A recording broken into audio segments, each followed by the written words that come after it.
Jinak samozřejmě netěšte se, ne vždycky se ten parní stroj rozjede. To myslím vážně, to není k smíchu, to je proto tragédie, protože ono, nevýhoda parního stroje je takzvaný mrtvý bod, to je prostě fyzika. Jo?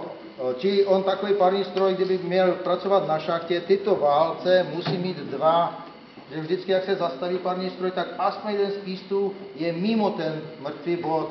Já jsem se sice teďka snažil nastavit všechno tak, aby ten rozjezd byl hladký, ale říkám, člověk nikdy neví. Pak uvidíte, jak tady budu skákat po... Malečky, držíme vám palce, ano? Ano, držte.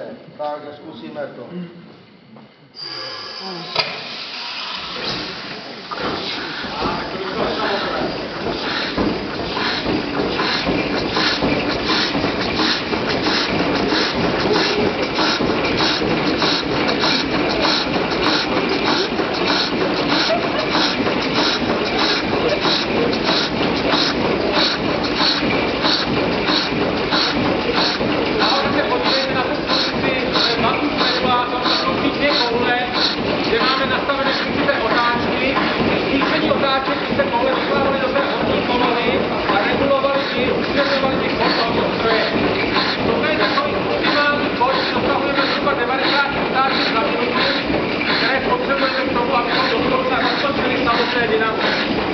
Jak jsem říkal, zhruba 2005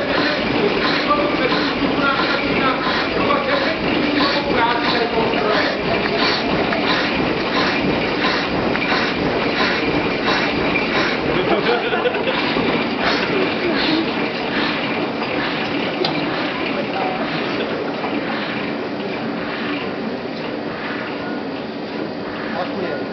Přátelé, to je všechno.